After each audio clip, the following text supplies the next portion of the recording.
The wind did not merely blow through the Sawtooth Range. It screamed, a high, thin wail that sounded like a banshee mourning the death of the sun. Elias Thorne pulled the collar of his buffalo hide coat up past his ears. His eyes narrowed to slits against the biting sleet. Beneath him, his horse, a roan gelding named Shadow, huffed clouds of steam into the freezing air, stepping gingerly over the slick granite of the pass. For 15 years, Elias had been a ghost in these mountains. At 34, he was more granite and pine sap than flesh and blood. He had traded the suffocating manners of society for the brutal honesty of the high country.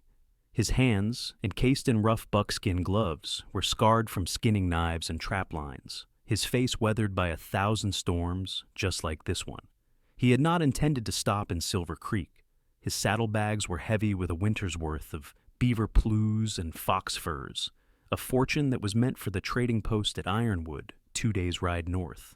But Shadow had thrown a shoe miles back on a patch of hidden scree, and the limp was getting worse. The storm, a bruising wall of charcoal clouds, was descending with a violence that promised to bury the world in white silence. Silver Creek emerged from the gloom like a smudge of charcoal on a white canvas. It was a mining town, a collection of clapboard buildings huddled desperately against the canyon wall, as if trying to hide from the very sky itself. Smoke was whipped from the chimneys the moment it emerged, torn apart by the gale. Elias rode down the main thoroughfare, his rifle, a heavy Sharps buffalo gun, resting easy across his thighs. The town was eerily silent. The Golden Nugget Saloon was dark. The blacksmith's forge was cold. It was as if the earth had opened up and swallowed the inhabitants whole. Then the wind shifted, carrying with it the faint, incongruous sound of a fiddle. At the end of the street, the church glowed like a lantern. Every window was ablaze with yellow light, and despite the biting cold, a dozen carriages and wagons were jammed into the muddy yard. Elias frowned beneath his beard. A wedding. In the middle of a blizzard. It spoke of a desperation he didn't care to examine. He dismounted at the livery stable. The doors were shut, but a boy of about 15 bundled in rags cracked the door at his knock. "Stable's full, mister," the boy said, teeth chattering. "My horse is lame," Elias rumbled. His voice was a deep baritone, unused to human conversation. He tossed a silver coin to the boy. "He needs a stall and a smith in the morning. You find a place for him." The boy caught the coin, his eyes widening at the sight of the massive mountain man. "Yes, sir. I'll move old Bessie. You here for the wedding?" "Just passing through." "You picked a night for it," the boy muttered, taking Shadow's reins. "Mr. Blackwood don't take kindly to interruptions. He's marrying the new school teacher, the pretty one from Boston." Elias grunted, grabbed his rifle and his pack, and headed for the inn across the street. He had no interest in the affairs of Flatlanders. He wanted whiskey, a fire, and a bed, in that order. The inn's common room was deserted, save for a weary clerk polishing a glass. Elias secured a room, paid extra for a hot bath to be drawn later, and turned to head up the stairs. At that moment, the church doors across the street burst open. A wave of sound, laughter, applause, and the frantic sawing of the fiddle spilled out into the storm.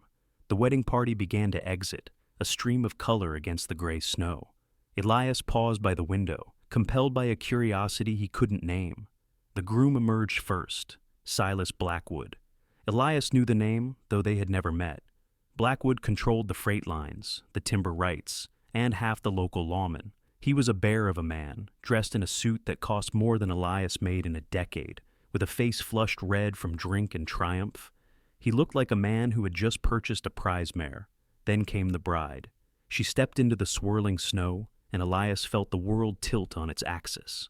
She was small, wrapped in a white dress that was far too thin for the weather, her shoulders covered only by a lace shawl. Her hair, dark as a raven's wing, was pinned up, but the wind was already teasing strands loose. Elias stopped breathing. The rifle in his hand felt suddenly heavy. It couldn't be. She looked up at the sky, shying away from the snow, and the light from the inn hit her face. The curve of the cheekbone, the specific stubborn set of her jaw, the green eyes that held the color of summer leaves. Clara Vance. The girl from the farm next door in Ohio, the girl who had bandaged his hand when he cut it on a scythe, the girl he had promised to marry when they were both 10 years old, sitting in a hayloft while rain hammered the roof. He hadn't seen her in 14 years, not since the cholera took his parents and he had burned the farmhouse down in grief, riding west without looking back. He had assumed she was married to a banker in Cincinnati, fat and happy with a brood of children. Not here, not in this hellhole, and certainly not on the arm of Silas Blackwood. As if feeling the weight of his gaze, Clara stopped. She turned, her eyes searching the dark street.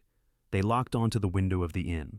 Distance and glass separated them, but the connection was instantaneous and violent. Her eyes went wide, her lips parted. She took a step toward him, unconscious of the snow, unconscious of the man gripping her arm. "Clara," Elias whispered, the name tasting like ash and honey. Blackwood yanked her back. It wasn't a gentle gesture, it was a jerk, sharp and possessive. He said something to her, his face twisting in annoyance, and pulled her toward a waiting carriage. Clara stumbled, but she didn't look at her husband. She kept her eyes pinned to the window, to the shadow of the man, standing there, until the carriage door slammed shut and swallowed her whole. Elias didn't sleep. He sat in the chair by the window, watching the storm rage, his mind replaying that single moment. The next morning, the storm had broken, leaving Silver Creek buried under 2 feet of pristine white. The silence was shattered by the sounds of shovels and the jingling of harness bells. Elias descended to the dining room. He needed to check on Shadow, get supplies, and leave. Every instinct screamed at him to leave, but he ordered coffee and sat, waiting. He didn't have to wait long. The door opened and a hush fell over the few patrons. Clara stood there. She wore a heavy wool coat now and a bonnet that obscured her face, but Elias knew her walk. She moved stiffly, favoring her left side. She approached the counter, asking for willow bark and laudanum. The clerk scurried to oblige her. Elias stood up. The scrape of his chair was loud in the quiet room. Clara turned. Up close, the years had changed her. The baby fat was gone, replaced by elegant planes and angles. But there were shadows under her eyes that hadn't been there in Ohio. And there was a bruise high on her cheekbone, hastily covered with powder. "Clara," he said. She flinched, then straightened. "Elias, I thought I saw a ghost last night." "No ghost," he said softly, moving closer. The scent of lavender water drifted off her, warring with the smell of wood smoke. "Just a traveler." "You look different," she said, her eyes tracing the scar on his jaw, the wild length of his hair. "Wilder." "The mountains do that." He looked at the package in her hand. "Are you ill?" She pulled her coat tighter. "Headache, the storm pressure." "And the bruise?" Her hand flew to her cheek. "I fell. The ice on the church steps." "Clara," he warned, his voice dropping an octave. "I know Silas Blackwood by reputation. He's a man who breaks things he owns." "I am Mrs. Blackwood now, Elias," she said, though her voice trembled. "My choices are made. My family, after my father died, the debts were insurmountable. Silas offered a way out, a home, security." "Security?" Elias stepped closer, ignoring the stares of the other patrons. "I saw how he grabbed you last night. That isn't security. That's captivity." "Stop," she hissed, looking around frantically. "You cannot be seen talking to me like this. He is a jealous man, Elias. Dangerous. Please. If you ever cared for the girl I was, leave this town. Go back to your mountains." "I can't do that," he said. "Not now." "You must." She gripped his forearm, her fingers digging into the leather of his coat. "He will kill you. Or worse, he will hurt me to punish you."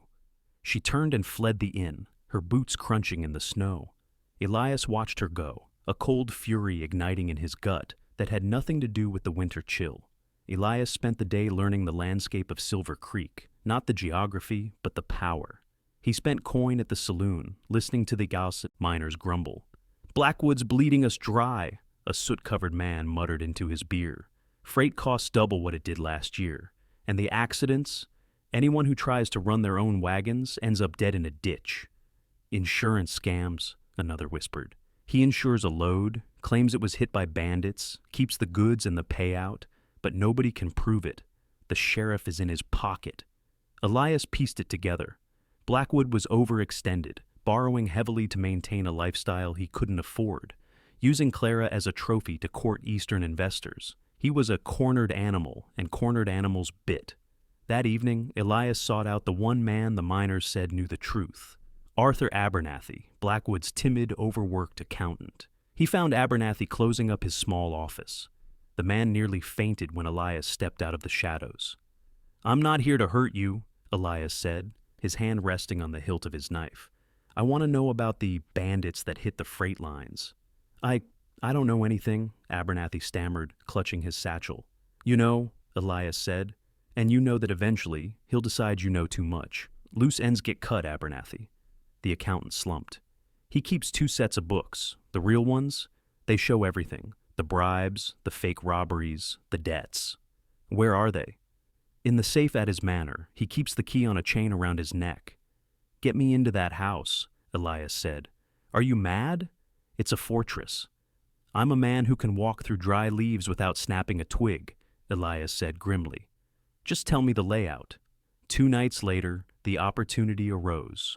Blackwood was hosting a dinner for potential investors from Denver. The manor was bustling. Elias moved through the perimeter like smoke. He climbed the trellis to the 2nd floor, finding the window Abernathy had described. It unlocked easily. He found himself in a hallway. Voices drifted up from the dining room below. Blackwood's booming laugh, the clinking of crystal.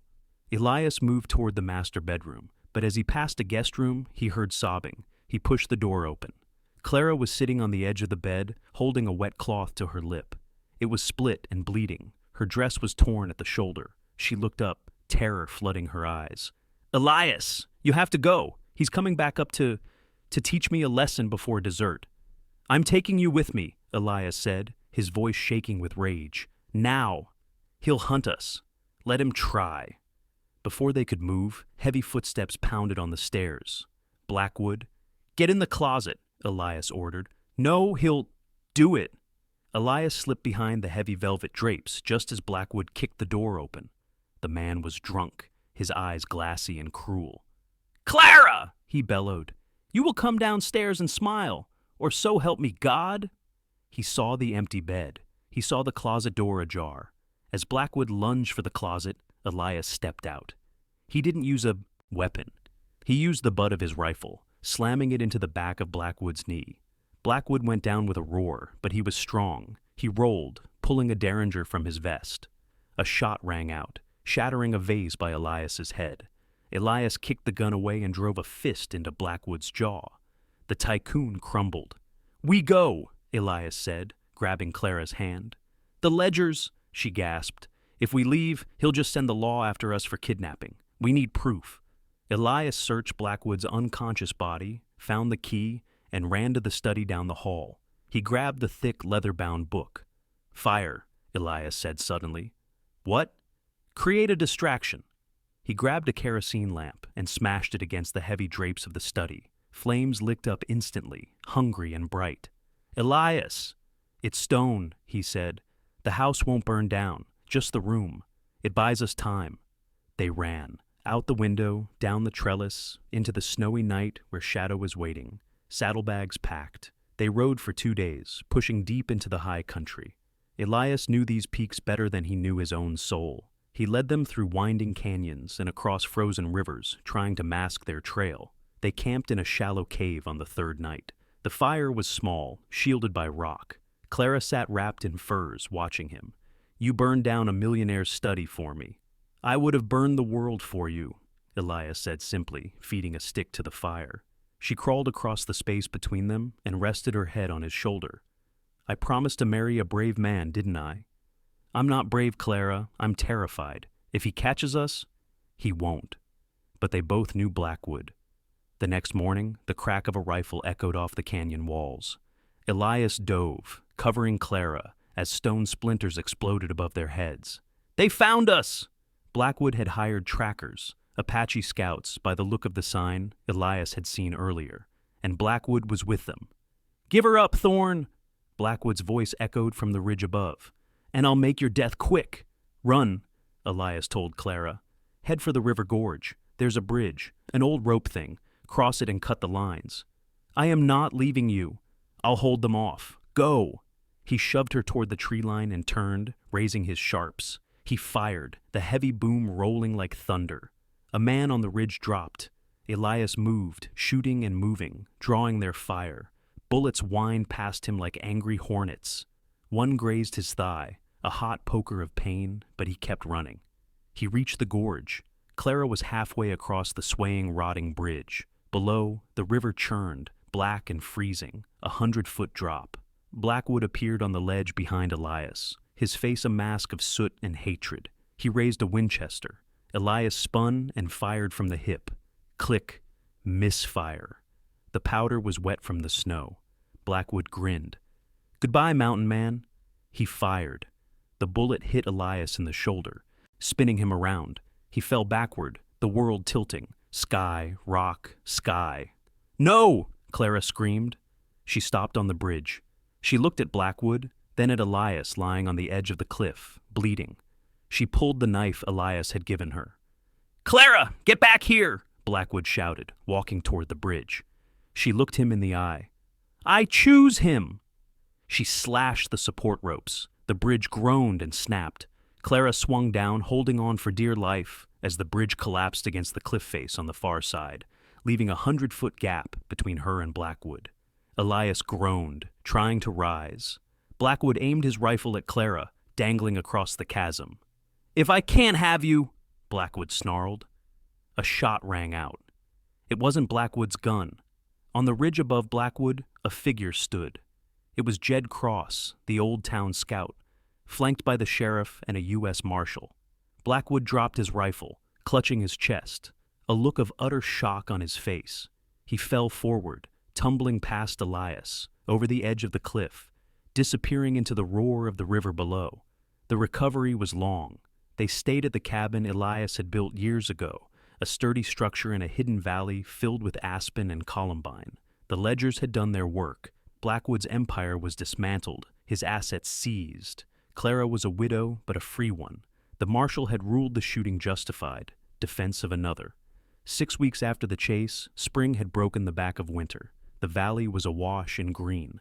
Elias stood on the porch, testing his shoulder. It was stiff, but it worked. Clara came out carrying 2 mugs of coffee. She wore a simple calico dress, her hair loose and wild, the way he liked it. "The pass is clear," Elias said, looking at the peaks. "You could go back east now, with the money from the estate. Is that what you want?" she asked, blowing steam from her cup. Elias looked at her. He looked at the cabin, the valley, the life he had built in solitude that was suddenly filled with light. "No," he said. "I want you to stay." "Good," she smiled, leaning against the railing, "because I already planted a garden out back, and I'm not leaving my radishes." Elias laughed, a rusty sound that felt good in his chest. He pulled her close, burying his face in her hair. "Marry me," he whispered. "For real this time. No guests, no fancy dress, just us and the mountain." "I thought you'd never ask," she replied, lifting her face to his. They were married by a circuit preacher 3 days later, under the vast blue cathedral of the sky. The wind blew through the pines, but it no longer sounded like a beast. It sounded like a song. Thank you for journeying with Elias and Clara through the storms of the Rockies. If their story of survival and second chances touched your heart, we have so much more to share with you. Here is what you can do next. Subscribe to the channel. Don't miss out on our next epic tale. Click the subscribe button and ring the bell to get notified every time we upload a new Wild West adventure. Share your thoughts. Do you think Clara made the right choice staying in the mountains? Let us know in the comments below. Join the community. Like this video if you believe true love is worth fighting for. Stay wild, and we'll see you on the next trail.